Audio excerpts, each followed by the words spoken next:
কাজীদ্দিন মোহাম্মদ উপস্থিত রয়েছেন কুমিল্লা দক্ষিণ জেলার সম্মানিত আমির। যেভাবে সমস্ত ক্ষমতাকে একচ্ছত্রভাবে কুক্ষিগত করেছেন, নতুন করে আর ফ্যাসিস্ট দলের সমন্বয়ে গণতান্ত্রিক ব্যবস্থা সুবিন্যস্ত হবে।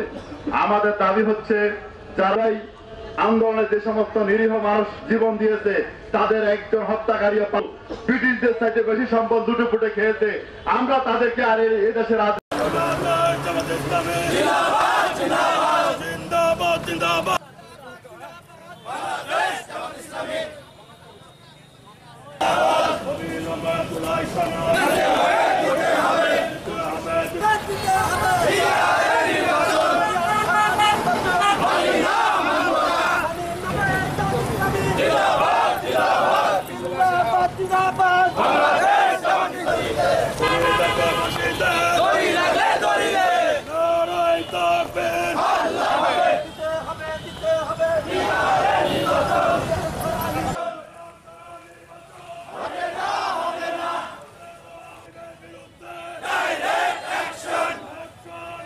বিচারের দাবিতে এবং এই 5 দফা দাবিতে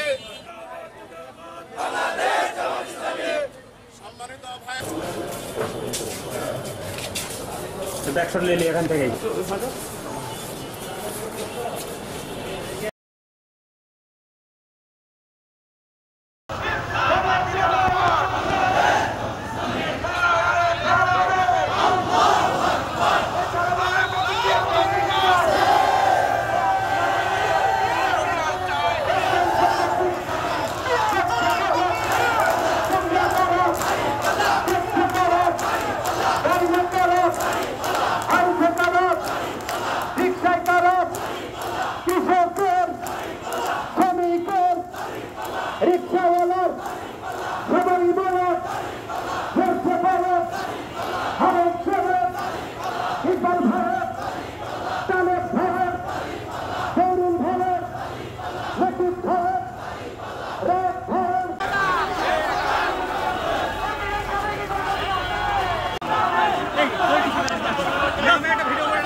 আসসালামু আলাইকুম ওয়া রাহমাতুল্লাহি ওয়া বারাকাতুহু।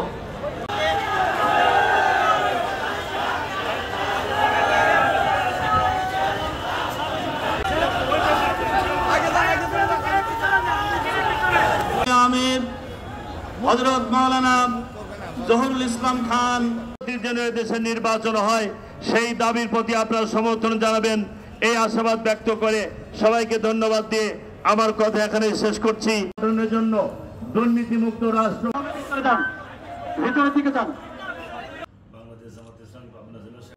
তারা বুঝতে পেরেছে পিআর পদ্ধতিতে নির্বাচন হলে তাদের ভরাডুবি হবে। পিআর পদ্ধতি ছাড়া অবাধ, সুষ্ঠু এবং নিরপেক্ষ নির্বাচন সম্ভব নয়। কালো টাকার দৌরাত্ম্য, বেশিরভাগ মুক্ত নির্বাচন হতে হলে অবশ্যই পিআর পদ্ধতিতে নির্বাচন হতে হবে। একটি বিশেষ গোষ্ঠী ষড়যন্ত্রমূলক ভাবে সেই জুলাই সনদে নট অফ ডিসেন্ট দিয়ে আজকে সেটাকে আটকে রেখেছে। জনগণের প্রাণের দাবি 24-এর অভ্যুত্থানের শহীদদের রক্তের উপর যেই সংস্কার প্রস্তাব হয়েছে। এই 54 বছরের এই পচা রাজনীতির বাংলাদেশে সকল অপকর্ম, দুর্নীতি, জুলুম, অত্যাচার এবং রাষ্ট্রবিরোধী সকল আইন এবং মৌলিক অধিকার হরণকারী অধ্যাদেশ এবং গুম খুনে যারা ক্ষতিগ্রস্ত হয়েছে তাদের ক্ষতিপূরণ আদায়ের দলিল হিসাবে সেই জুলাই সনদকে আইনি ভিত্তির দাবিতে আজকে স্মারকলিপি প্রদান। দাবি হচ্ছে জুলাই সনদ রাষ্ট্রপতির মাধ্যমে সংসদীয় সাংবিধানিক আদেশ দিতে হবে এবং আগামী 26 ফেব্রুয়ারিতে যে জাতীয় নির্বাচন হবে তার আগেই জুলাই সনদের জন্য সংবিধানে অন্তর্ভুক্ত করার দাবিতে জনগণের ম্যান্ডেট নেওয়ার জন্য গণভোট দিতে হবে। এই স্মারকলিপির মূল কথা হচ্ছে বাংলাদেশ জামায়াত ইসলামী 5 দফা দাবি আদায়ের মাধ্যমে বাংলাদেশে আগামী দিনে একটি সুষ্ঠু, নিরপেক্ষ, অবাধ, গ্রহণযোগ্য নির্বাচন চায়। সেই নির্বাচনের জন্যই আমরা অতীত সহ সবকিছু বিশ্লেষণ করলে দেখা যায় পিআর পদ্ধতি ছাড়া নির্বাচন সুষ্ঠু হবে না, নির্বাচন গ্রহণযোগ্য হবে না, নির্বাচন বৈধ হবে না, নির্বাচন অবাধ হবে না। এজন্য আজকে সকল কিছু বিশ্লেষণ করে আমরা আজকে জামাত ইসলামীর পক্ষ থেকে এই কুমিল্লার জনগণের পক্ষে ডিসি সাহেবের বরাবর আমরা জানাই দেব যে পিআর পদ্ধতি ছাড়া নির্বাচন সম্ভব নয়, পিআর পদ্ধতি ছাড়া সুষ্ঠু নির্বাচন সম্ভব নয়। পিআর পদ্ধতি নিয়ে জনগণকে বুঝাইতে চাচ্ছে এটা একটা অগণতান্ত্রিক পদ্ধতি। আচ্ছা, আমি একটা উদাহরণ দিই। মনে করেন যে আমাদের এখানে 1000 ভোট, 1000 ভোটের ভিতরে 400 ভোট পেয়ে আমি জিতে গেলাম। আরেক প্রার্থী আমার ছাড়া 50 ভোট কম পেল, তা 350 ভোট পেল, কিন্তু হেরে গেল। আরেক প্রার্থী 250 ভোট পেল, কিন্তু হেরে গেল।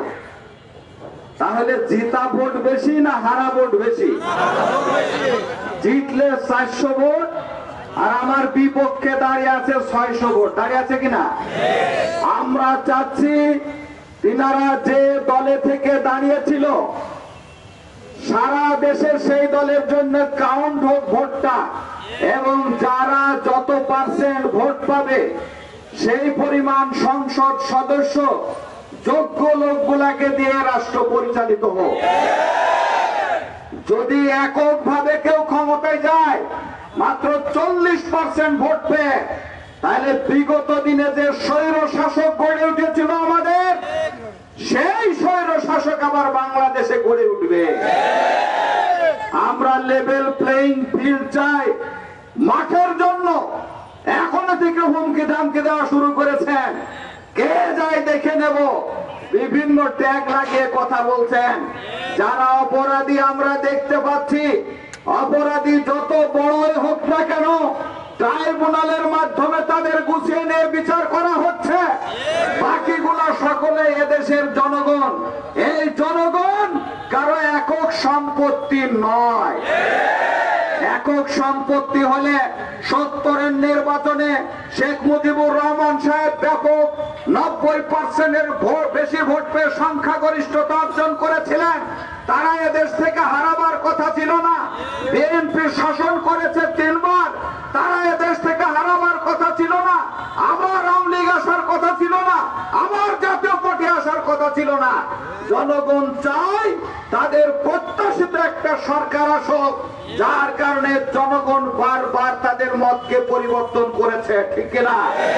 আগামী নির্বাচন জনগণ যেটা চায় তাদের আশা আকাঙ্ক্ষাকে প্রতিফলিত হতে দিতে হবে। এই জন্য আমরা চাই লেভেল প্লেইং ফিল্ড, একই সমমর্যাদার সরকারে আসার মতো যে দলটা আছে আর যে দলটা একটা সিট পাবে সকলের মাঠকে সমান করে দিতে হবে, কোনো হুমকি ধামকি চলবে না। মিছিল যেতে হবে, পারবো না ইনশাল্লাহ? ইনশাল্লাহ। আসসালামু আলাইকুম।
অবিলম্বে চূড়ায় সনদ মানতে হবে মেনে না সন্ত্রাসীদের বিরুদ্ধে সন্ত্রাসীদের বাংলায় হবে না অবিলম্বে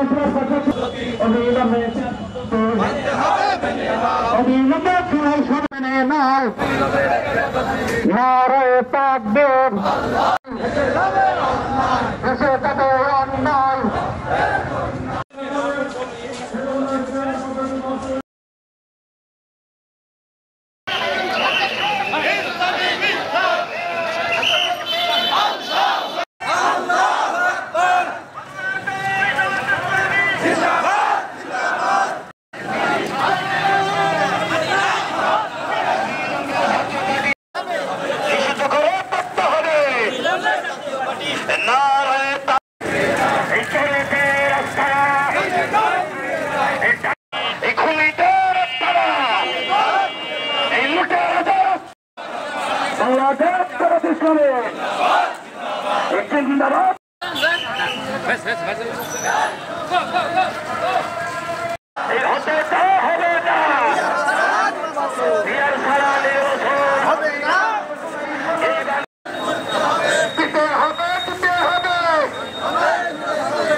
নতুন বাংলাদেশ গড়তে এলো জুলফিকার স্টিল। জুলফিকার স্টিল, ইস্পাত দৃঢ় অঙ্গীকার।